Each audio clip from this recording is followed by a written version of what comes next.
The Dice Odyssey.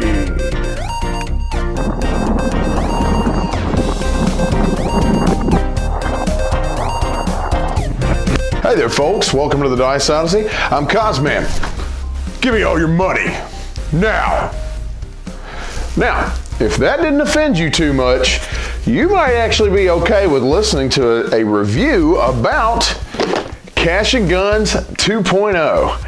Now, this game, in general, if you've ever seen the movie Reservoir Dogs, that's this game in a nutshell. A bunch of criminals trying to, divvy up the loot and trying to figure out who's going to get part of the take. This game is a bit of a party game if you can think of a party with guns, and albeit these are foam guns, but if you can get past that part, I don't know, you might want to give this game a try. Let's get it over to the table. I'll show you how it's played, and I'll give you my final thoughts.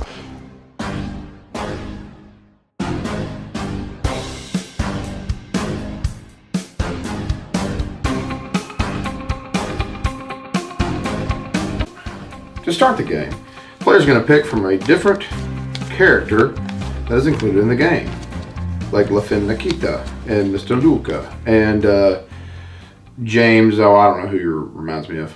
Anyway, we've chosen Mr. Black. If anybody's seen Reservoir Dogs, you'll know exactly what I'm talking about. All right, you're going to get yourself a nice little gun that's not real, doesn't shoot real bullets, and is harmless to everyone. At the same time, you're also going to get 5 click cards out of your bang deck, and you're going to get 3 bang cards.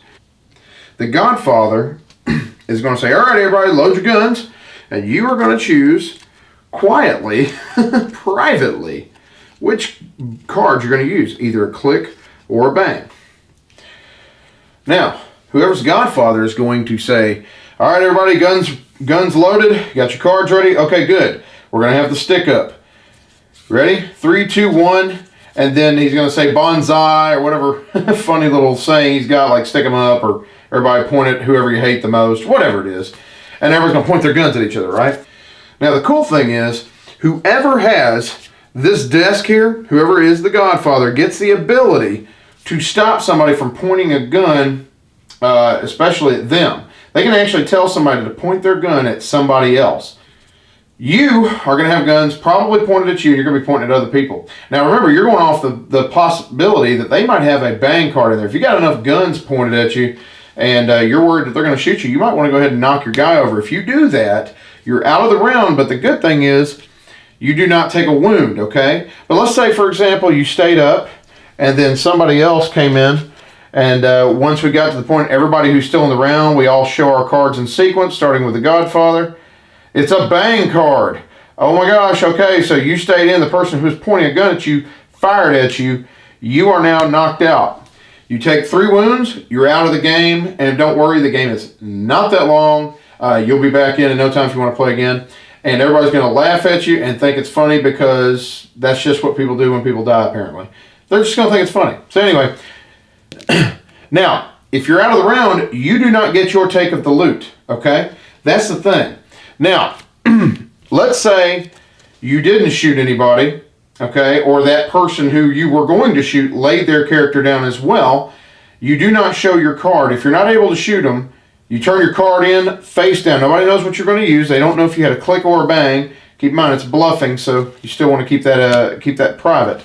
Now, everybody whose character is still up, hadn't been shot, hadn't laid their character down for any reason, will be able to be part of the loot take. Godfather gets to go first. There is a desk here at the table. Whoever takes this gets to be the new Godfather. Okay? So that's one thing. Now, if you see, you got 5,000, you got 20,000, and there's some other different kinds of denominations as well. You've also got a painting card. Now, here's the thing. The more of these painting cards you get, 4,000, 12,000, 30,000, you see, you get 1, 2, and 3. Let's say I somehow took another painting card. Well, because I got 2, now I have 12,000. That doesn't mean just for this round. That means accumulated over the entire game, okay? Now, if you let anybody get up to 10, you're crazy. And you all should be ashamed of yourself. Do not let anybody get 10 painting cards. That's crazy. All right, the other thing is you can heal wounds. You take this and immediately heal your wounds. You can also get this and it reloads you with another bang card. You just trade out one of your click cards and get a new bang card. Pretty cool. And then, you know, also you got these diamond cards. You got 5,000, 10,000. I believe there was also a 1,000 in the game. Not only that, the most diamond cards collected by the end of the game gets the $60,000 diamond card bonus. That's pretty sweet. So you want to try to get those if you can, okay? That, in general, is pretty much how the loot take is taken. One other key thing I'm going to show you, we've got these different roll cards. Now, this is a variant you can play. You don't have to have this in the game, but this is something you can add if you'd like. For example, you can play as the Vulture. When a player is eliminated, you can randomly take 2 of their loot cards. That's kind of mean.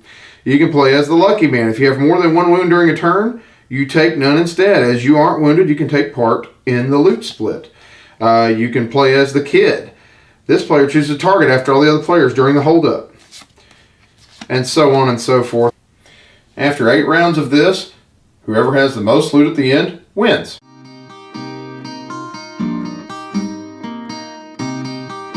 Well, I will say, this is one of the more controversial games that I own in my collection. I brought it to many game nights, and I won't lie, it has gone over well pretty much every single time. I think, you know, now granted, I'm going to start with this caveat at the beginning. I understand, I really do, I understand the situation with some people having a problem with pointing even a foam gun at each other. I get that. I can understand possibly the offense that could be taken through that. But at the same time, I think that in general, most people won't have a problem with this because they understand this is just a game. It's not real. There's not real bullets coming out of this thing. You know, not even foam bullets coming out of this thing, right?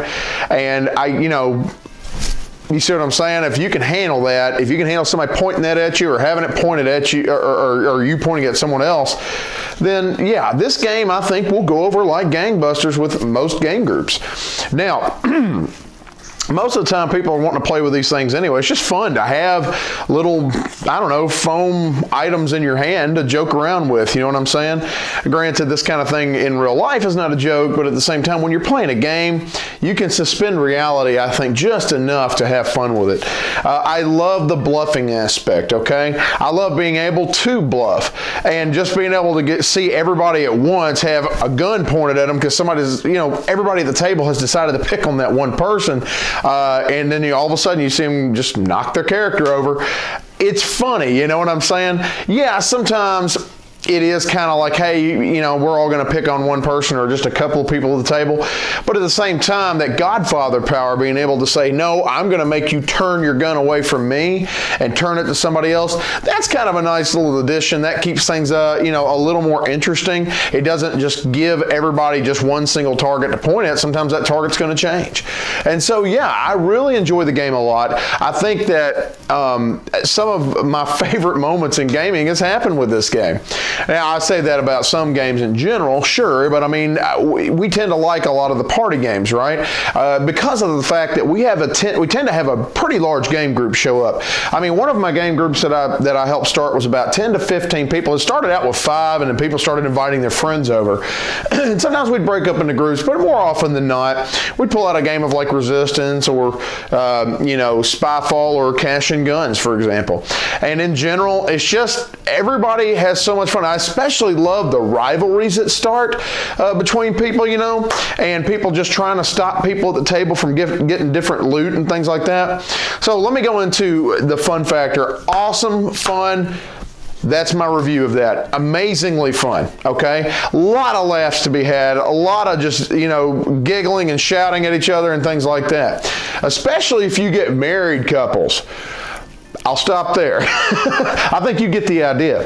The components, I think they're wonderful. I think the foam guns are quality. They're well made. The cards are high quality. Well, you know, decent quality anyway. The artwork's just, it may not be like everybody's cup of tea, but it's fun, you know. And also, I'll say this: the artwork is cartoony enough to keep the seriousness of the game in check, right? Anybody who might take an offense to this game, I think the artwork helps to draw that back, dial that down a bit. So yeah, I think it's appropriate. I think it's appropriate. I mean, just look at this box cover here. You know what I'm saying? It's not like a bunch of like realistic pictures. You know what I mean? And also another thing, I really like the roll cards that are dealt in the game. Now, how often those will be used, It's hard to say. Our game group is kind of a hit or miss with it. It's not, I'm not saying they didn't like it, but it adds one more little element, and it's not that complex, but there are a couple of cards in there that do seem to add a little convolution to a game that needs to kind of stay simple. You know what I'm saying? So overall, from the artwork, from the components to the extra roll cards, it's a great game. I do like having the extra rolls, especially, and again, we've pulled them out and we've enjoyed them. I just don't know that that's going to be something that majority of the time you'll probably pull out. But again, it doesn't add that much difference to the game in terms of complexity, right? It still stays fairly simple, just a little bit more to it.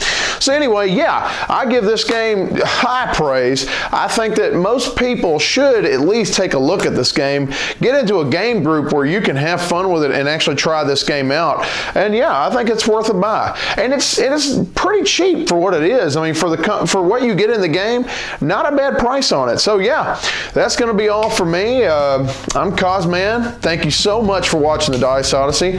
Please like and subscribe, and hey, leave us a comment down below. Have you played this game? Do you find that kind of thing offensive? Again, you know, this is not supposed to be an echo chamber for Kaz, just me alone. I want to hear from you. I want to hear what you think. So thanks again. You have a blessed day, and game away.